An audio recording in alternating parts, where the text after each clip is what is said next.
is super tight and technical, 40-ish seconds a lap. The first Spokes Autocross race of the season took place in this parking lot. And yeah, I was one of those racers. There were 200 drivers, over 1,000 runs, and 163 cones hit. But one thing that I noticed is that people really were interested in seeing a Tesla as one of the race cars. There were a few Teslas here. They really stole the show. Our Tesla? Yes. We'll see how it does. Good luck. Thank you. I love watching the Teslas now. No noise at all except for the grinding of the gravel here on the parking lot. If you've ever been in a Tesla, you've probably had the urge to race one. Maybe some of you have tried it, but how would it actually do in a race? Let's test it out in this Model 3. So apparently all I had to do was ask what this race car Tesla was all about, and a week later, we're gonna enter this race here, which is pretty rad. All right, Drew, so what are you getting me into here? This is my first autocross with the Spokes organization, and first time autocrossing the Model 3 race car since it was bone stock. Why am I nervous? I'm not even driving yet. Good thing I didn't eat too much. Yeah. Why do you keep the windows open? Emergency stuff, hand signal communication. Okay. Comfort, it's a beautiful day, and to show off the seats in the roll cage. All right, so this is round one for us, and it's a pretty, straightforward figure eight, but kind of looks like a sea of cones, too, so I'm scared because I know you're going to be fast. Vivek, I'm expecting a good time in that new model. You know, I only met this guy a week ago, and here we are. How long have you been racing? Over 25 years. Okay. So you're pretty safe. Everyone's curious about the Tesla. Just gonna take it easy, not be a hero. What else was your advice? Keep it between the cones and the pavement. Don't run over anybody. I think we're good. Fun. Drew Cleaver in the Tesla Model 3. Woo! That's right, EV. Let's go! I love watching the Teslas now. No noise at all except for the grinding of the gravel here on the parking lot.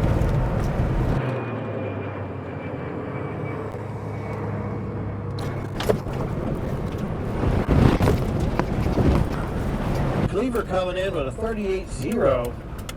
Not bad. Cleaver not hearing any chatter on the radio, so I am guessing that was a clean run.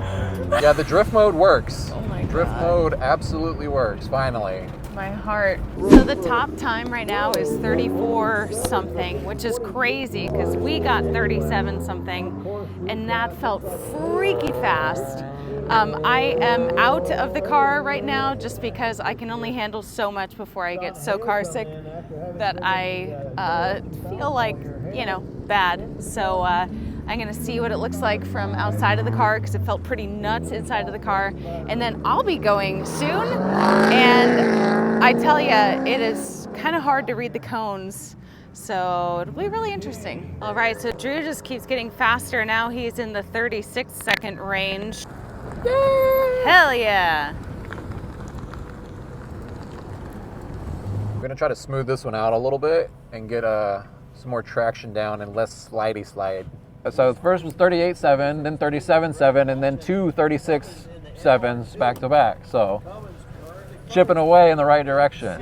Do you think you'll have an advantage now being a single driver? Yeah, but it's a one-shot wonder now. Yeah. So it should have a little bit more grip and be a little bit more nimble, but as long as I don't get greedy and throw it all away. And then it was my turn to race. I got confused. What do you think? I got confused. What do you got? You're 1 for 3 on the clean? Yes. That's okay. You got one in the bag. You got 2 more chances. You got it.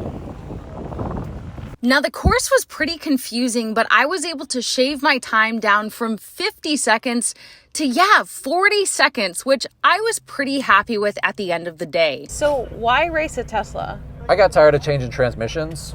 I really think that Teslas are, over the lifetime of ownership, the cheapest cars to own and the most reliable, and they're super safe. Big right, big left. As soon as I drove one the first time, I thought I saw the future in the motorsports side of them, just because they're so reliable and there's so few moving parts. They just handle great. They remind me of go-kart racing a lot. Do you think that we have like the fastest car here? No. No. Okay. No. We're pretty heavy. I think it's like 270 something horsepower or so equivalent. We're running 86% battery right now. There's a lot of people that do this, like this is like their full-time hobby. They travel, they run the national circuit, like it's a pretty serious crowd. I hope we do all right, but no, definitely don't have the fastest car here. Probably something super small and lightweight and maybe even goofy looking is probably the fastest car here.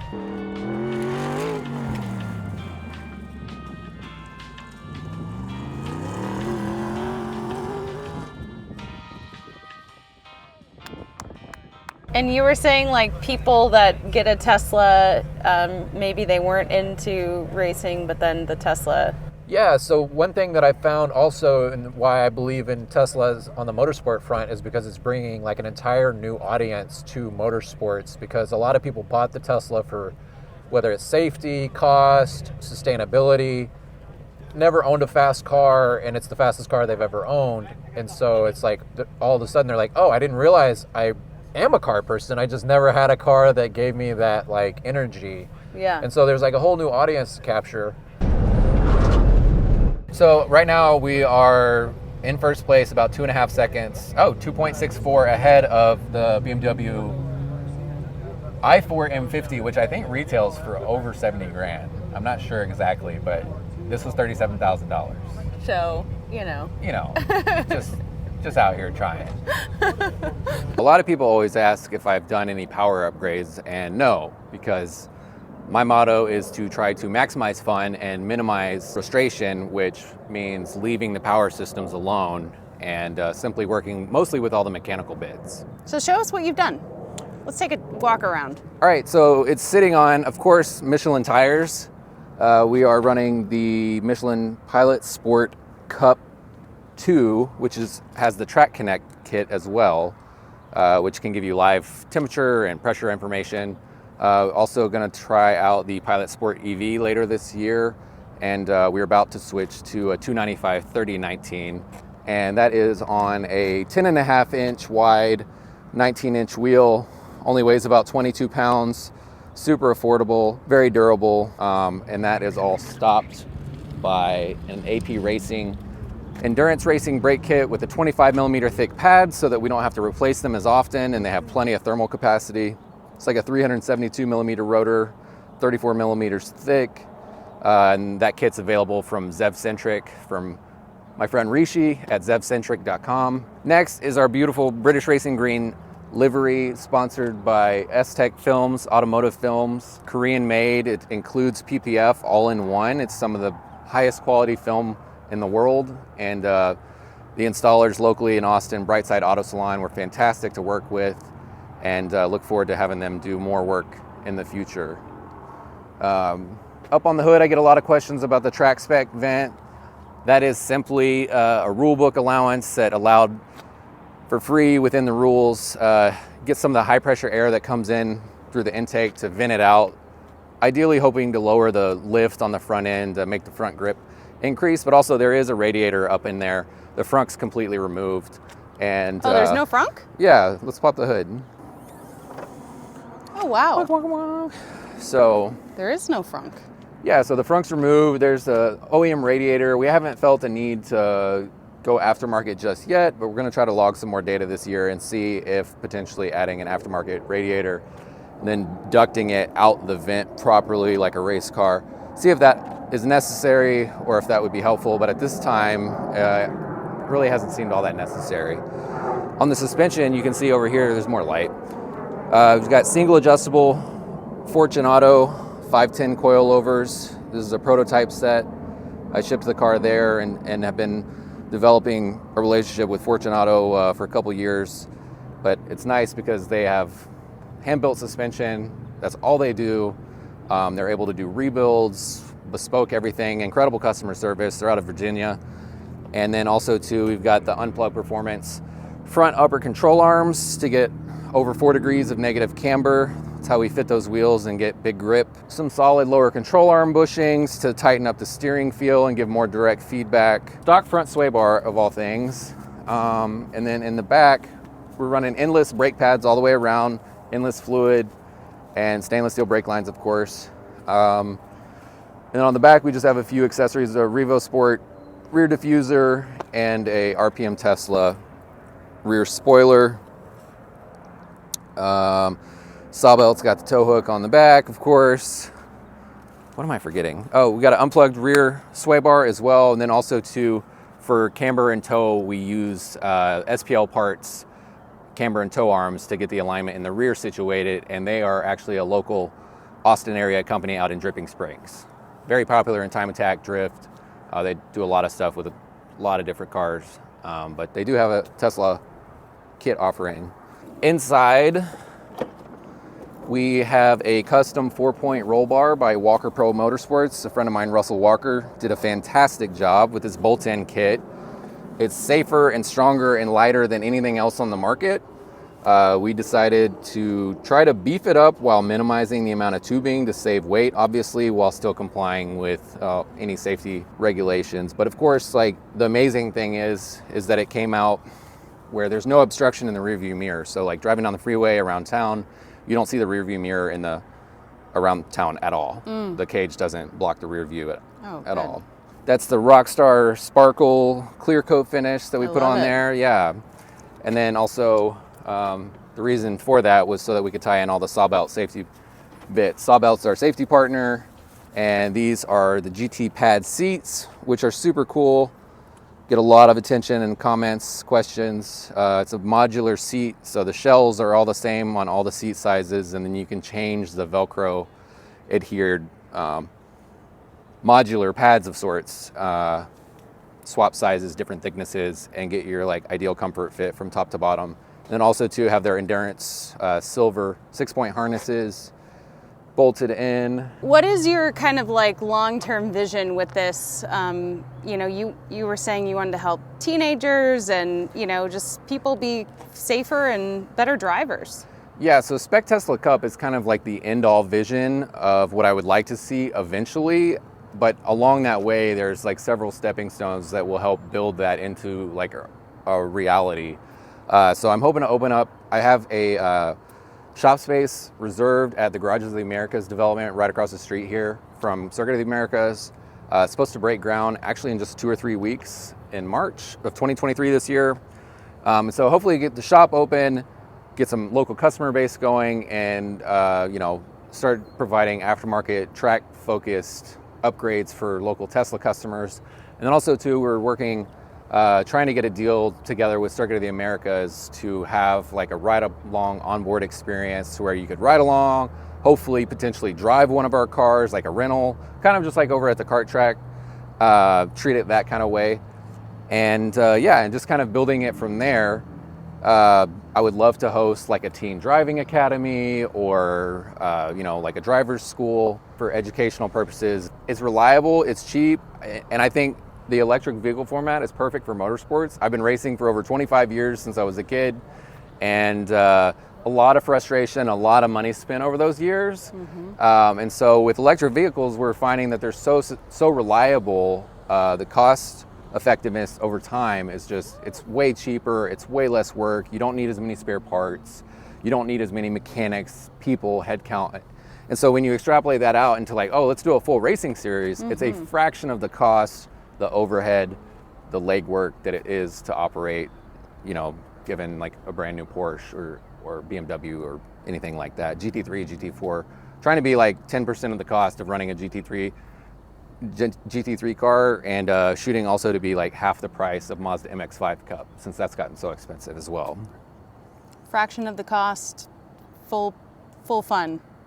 Full fun, maximum fun, minimum cost, minimum frustration.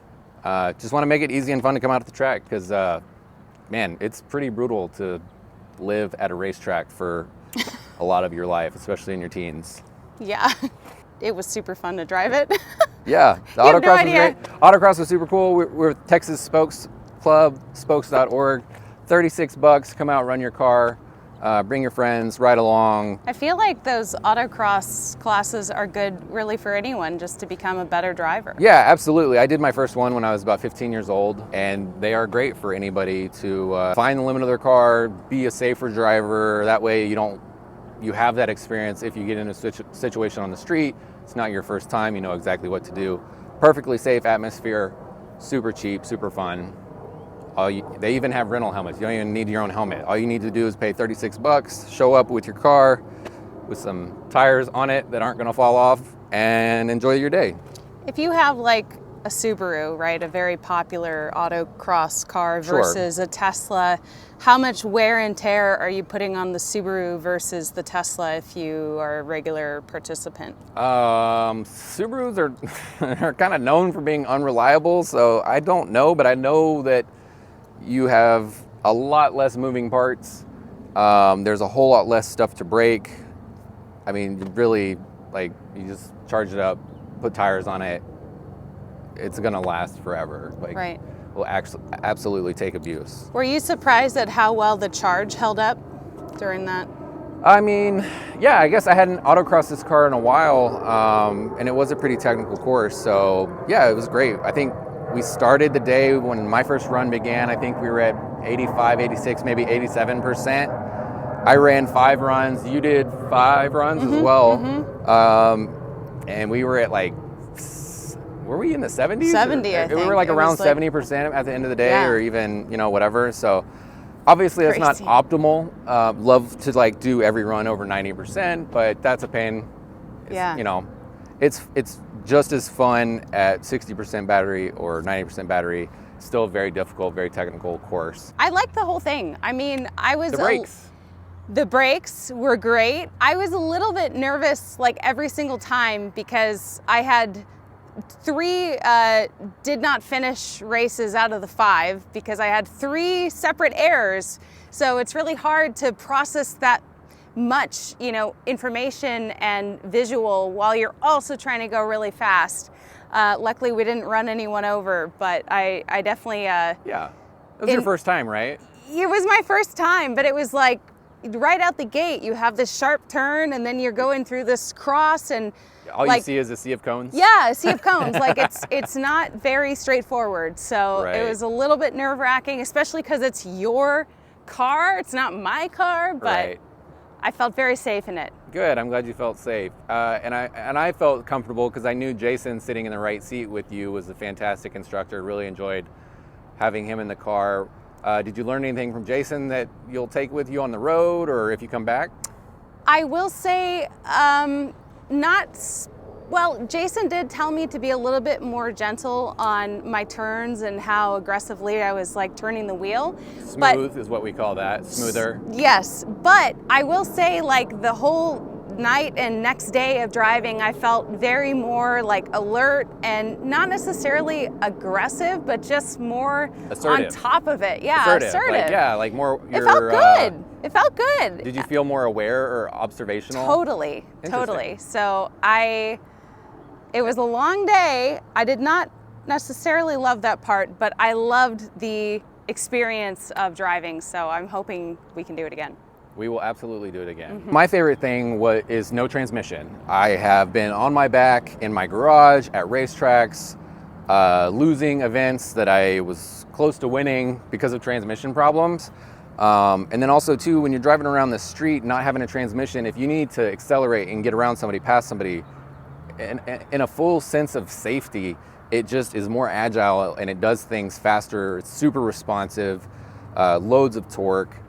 And then just the reliability of it, like it's just unbelievable. But my favorite thing that I felt when I first got my first Tesla in 2019 was the center of gravity. Having the battery on the floor between the axles makes it really feel like a go-kart. And I grew up racing single speed and shifter karts, and this really feels like a big single speed go-kart because it's like very It just grips really well, even without a lot of momentum. People are like, oh, those are so heavy. This is the lightest weight Tesla model made. As it sits right now, how you see it, weighs 3,555 pounds without me in it. That's lighter than a lot of the Camaros and Mustangs now that we're seeing at racetracks. And the center of gravity is incomprehensible. Like, it's just incomparable. Like, you feel it, like where it is, it keeps it super stable throughout the high-speed corners around the big track here at Circuit of the Americas. Also, too, another one of my favorite feelings is the steering ratio. It has a super quick wheel. See if I can look that up, see what we have to compare. It's like driving a race car, like if you've ever driven a BMW M3 or something like that. I mean, it's super tight, super responsive. It just feels, very German. Doesn't feel like a Corvette or a Mustang. This experience not only makes me want a Tesla even more, but it just shows me how safe and powerful these cars can be. If you have a Tesla, I highly encourage you to take your Tesla to a local autocross event because we had so much fun, and I really do believe it helps you become a better driver. Thank you so much if you've made it to the end of this video. I hope that you had as much fun watching this as I did making it. For those of you who haven't been on the channel in a while, I recently moved to Austin, Texas about 3 weeks ago. And going forward, my plan is to release a video every Sunday at 11 a.m. Central Time. Plus, I will have videos and live streams on top of that. But you can be on the lookout for a regularly scheduled video every Sunday at 11 a.m. Central Time. So hopefully this helps you know when to schedule time to watch Ellie in Space, because you guys liking these videos, watching the videos, commenting, all of it helps the algorithm to push the videos to more people.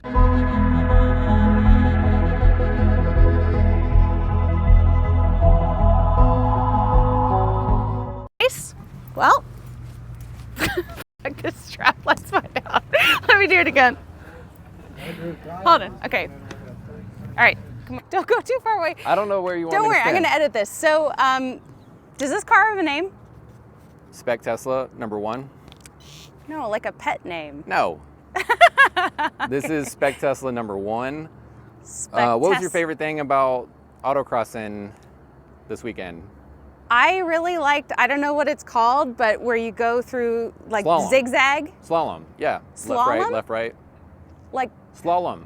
how do you spell it? SLALOMN or something like that. I don't know. Slalom? Google it. Slalom. Just say you like the really quick back and forth. I liked the zigzagging through the cones. Yeah. My shadow's out of your way now.